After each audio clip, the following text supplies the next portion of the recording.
On Tuesday, 21st of May 2024, the APC Professionals Forum held its maiden Asiwaju Scorecard Series on the power sector, which held at Musa Yar'Adua Center in Abuja. You recall that during the campaigns, we had cause to assemble here and dissect the manifesto of Asiwaju. And in fact, we decoupled it, discussed it in detail, and it was really celebrated because people got better enlightened, especially our elites who ordinarily might not have access to some of the party documents, flyers, and even the manifestos.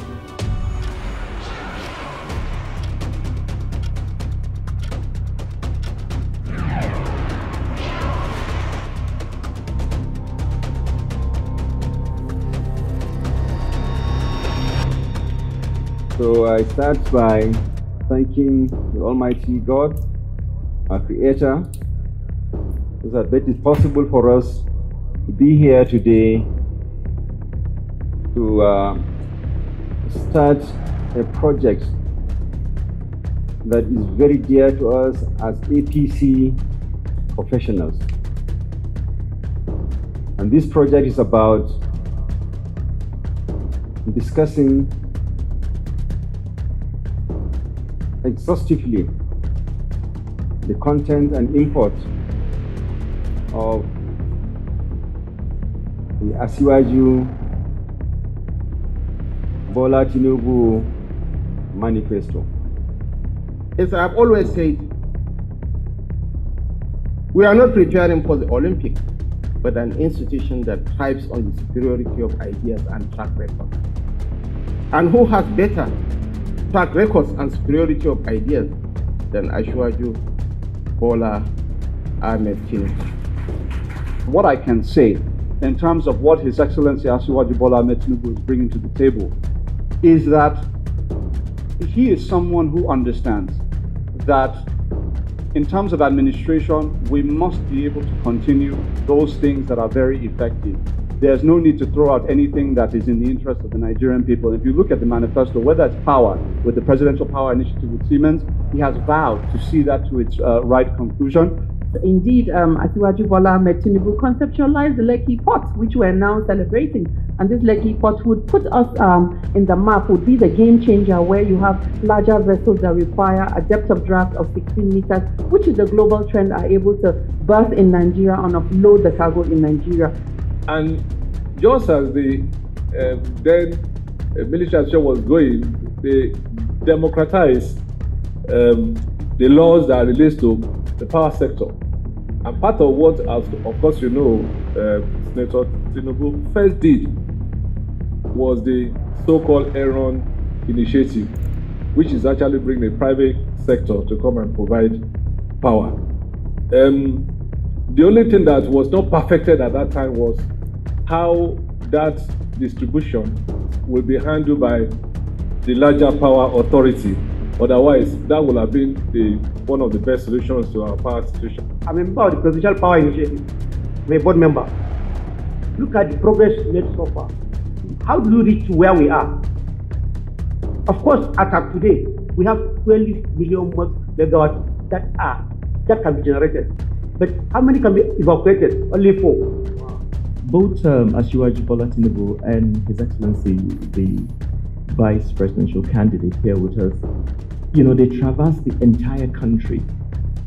They went to every nook and cranny, every far-flung corner of this country to listen to the people so that they can integrate the grain of their thoughts and make the manifesto something that is inclusive in all ramifications.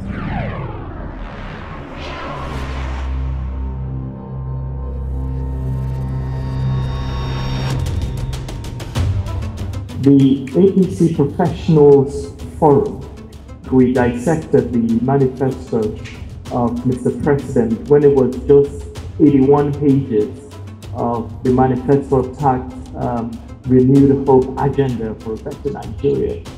We went into the the kernels, the nuts and the bolts of the manifesto, and that is why we are having the scorecards today to look at the energy sector. Let me say a big thank you to the APC Professional Forum for inviting me to be part of this discussion, especially on power. I have observed the increased transmission capacity of the country that now peaks at 14,000 megawatts. To set the tone for the panel discussion on power under President Bola Ahmed Tinubu in 1 year, the representative of the Vice President, Dr. Aliyu Modibo, urged the panelist invited guests to be open and constructive in assessing the performance of government in the power sector. We also are not taking away the right of criticizing us because we asked for this job. Because that is what Mr. President has been saying on numerous occasions. We asked for the job and we have gotten it, and we are not running away or shying away from surmounting the obstacles. All we ask Nigerians is prayer. Pray for the leadership of the country and pray for Nigeria. Inshallah, God will answer our prayers and we will overcome all this. The lead paper on performance of the power sector at the Asiwaju Scorecard Series 2024 was presented by none other than the Honorable Minister of Power himself, Honorable Adebayo Adelabu.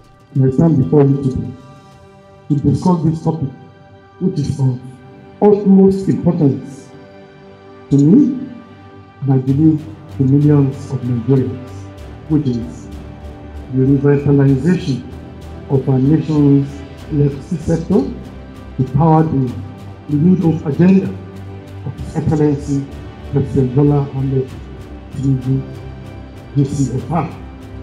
Power, they say, is like the blood that the economy needs to run.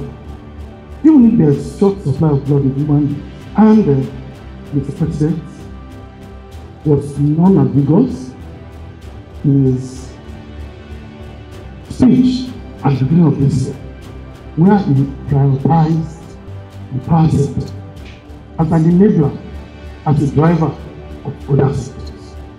The sector has been bedeviled with lots of non-performance in the past 16 years.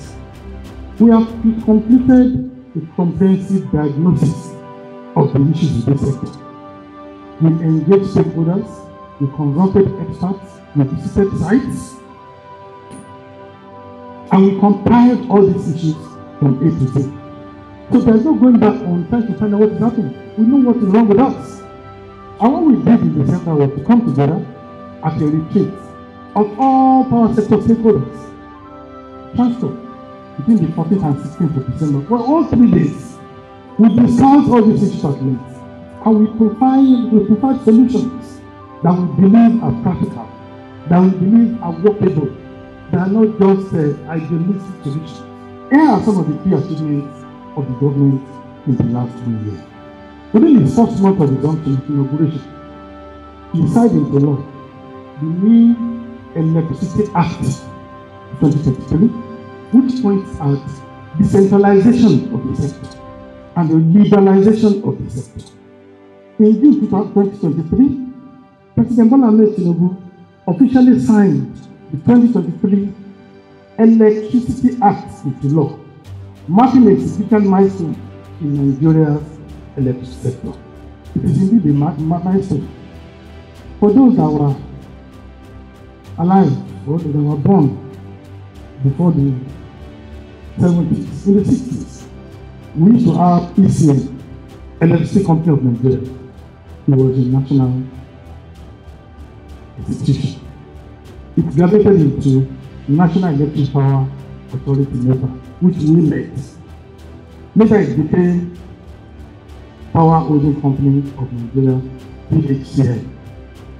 And the privatization exercise in 2013 unbundled all the segments of the power sector value chain into generation, into transmission, and into distribution.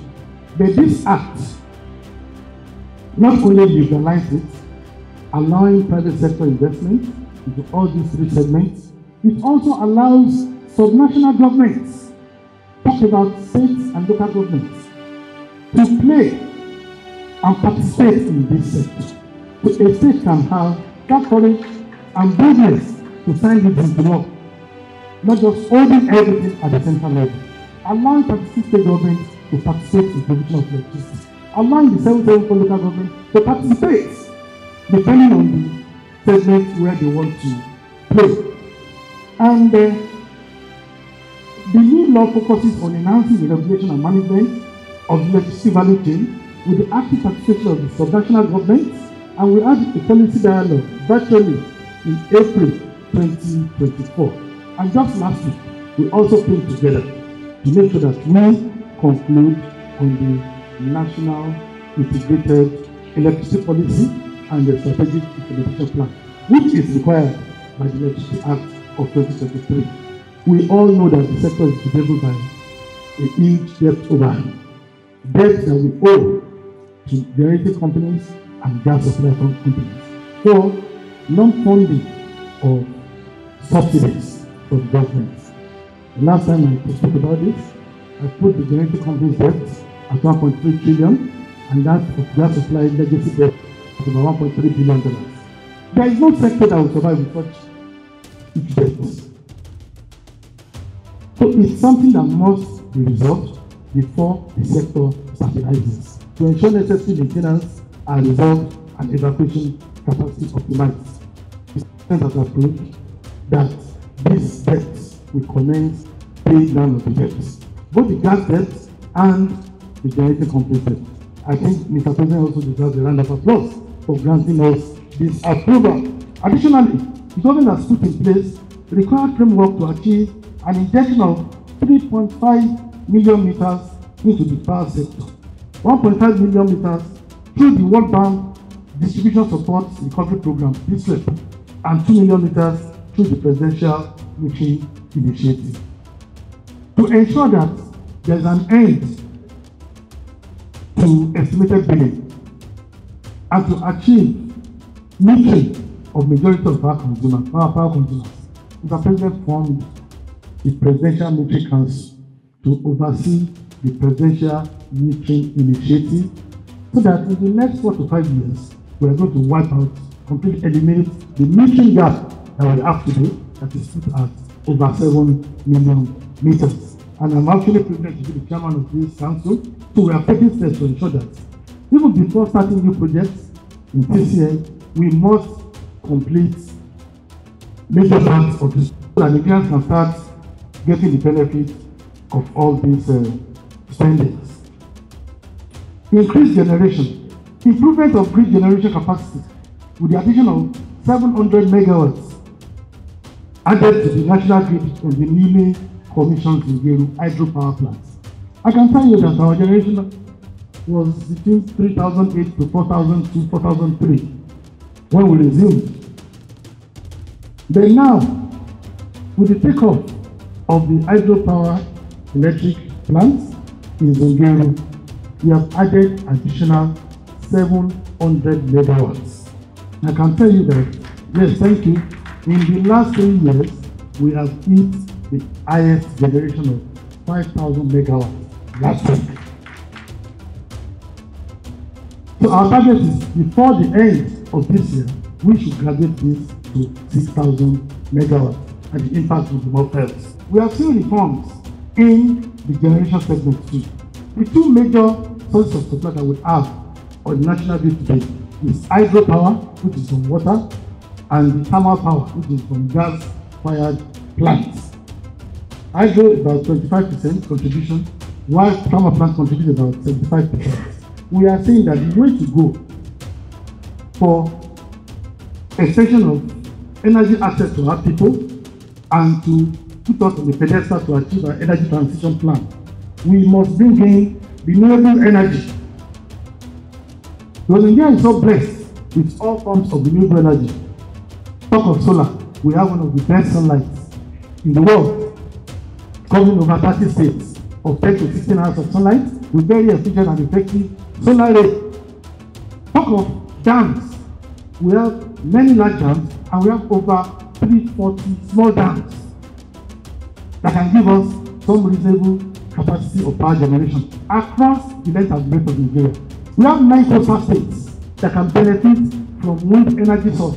We are also adopting further blended finance to catalyze investments in the sector to realize the Nigeria energy transition plan for leveraging a diversified mix of energy sources, especially renewable energy sources, to achieve climate resilience, low carbon emission, and energy transition. So that by year 2060, we are achieving our zero carbon emission. But by year 2030, there is a medium-term target which says we must grow our energy generating output to a minimum of 30,000 by year 2030, out of which 30% of it must come from renewable energy sources like wind, solar, small hydro, and possibly biomass. Having established the place of pride of the power sector in the renewed hope agenda and the priority which President Bola Ahmed Tinubu has placed on generating stable electricity supply to power households, businesses, institutions, and industries so as to drive economic diversification and national competitiveness, the panelists now took government to task in constructive and illuminating critique of the power sector in 1 year under President Bola Ahmed Tinubu.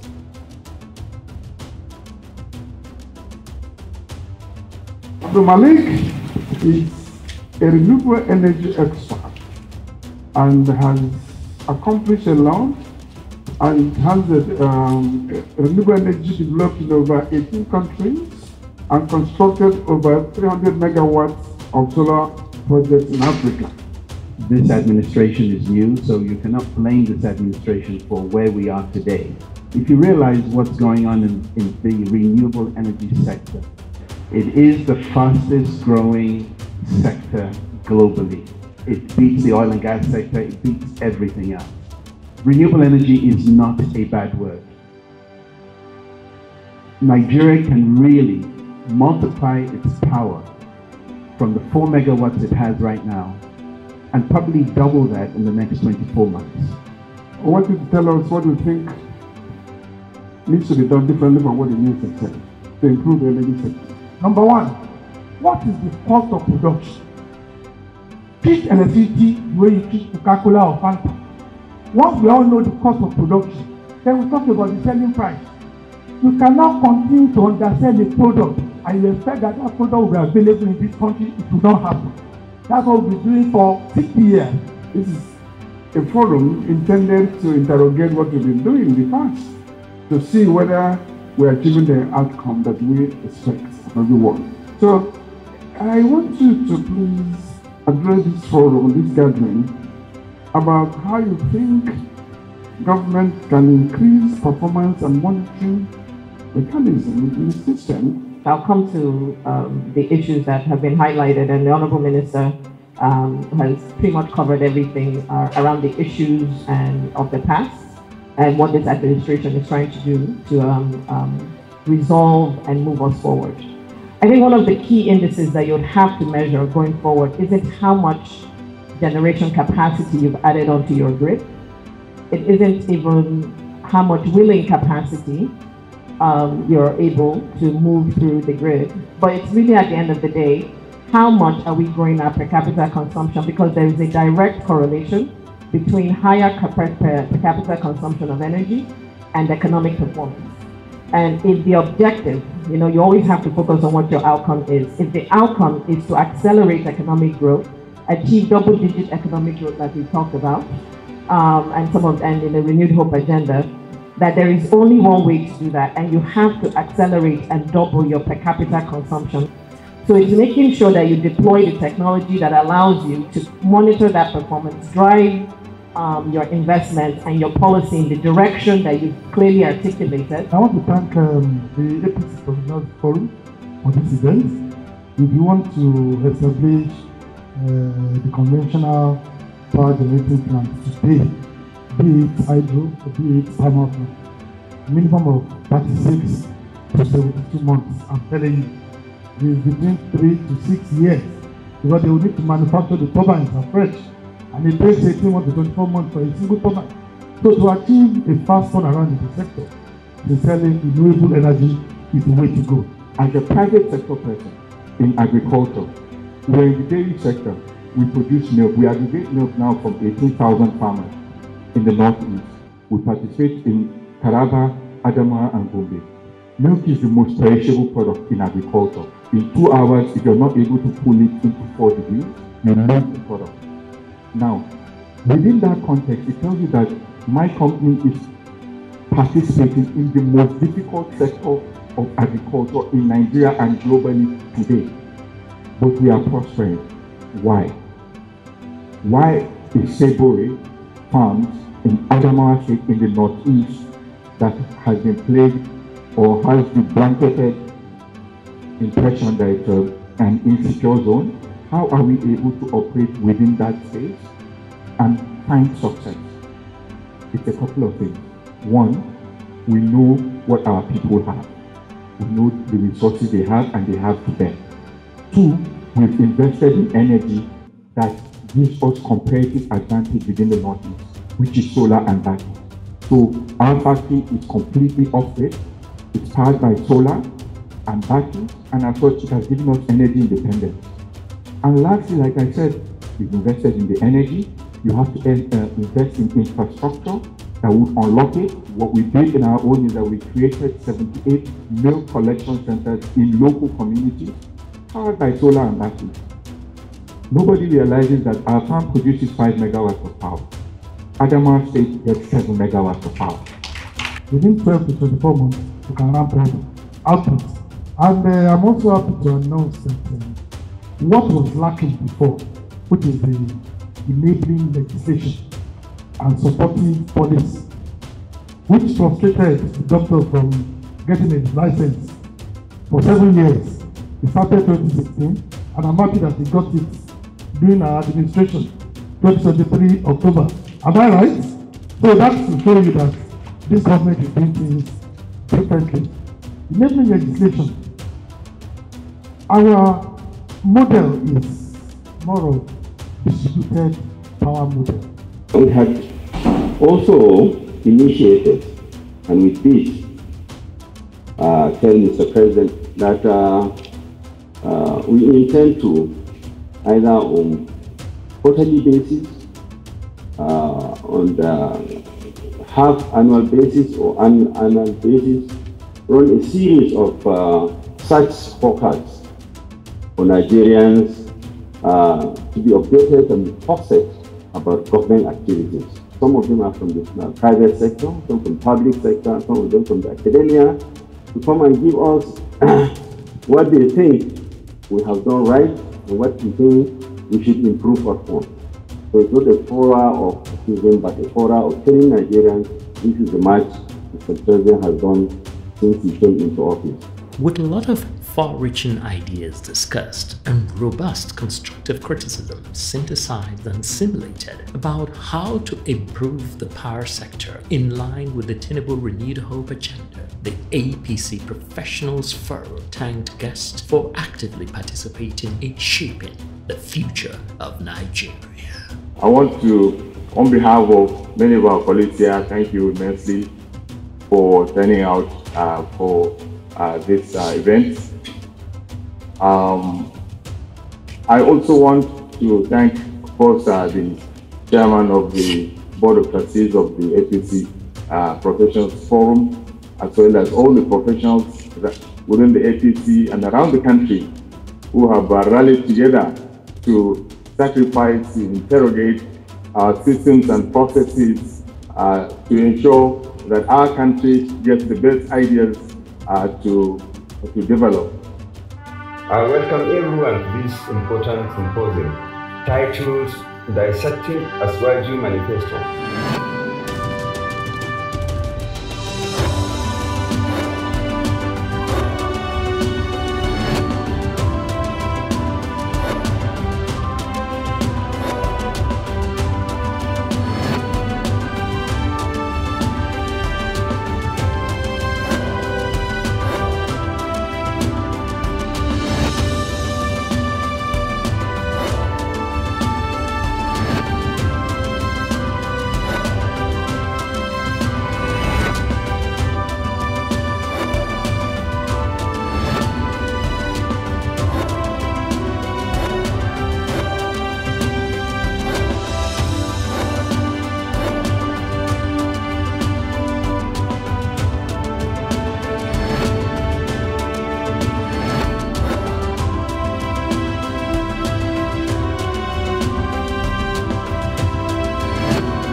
APC Professionals Forum, generating ideas to keep the public informed and government on track. Watch out for the Asiwaju Scorecard Series.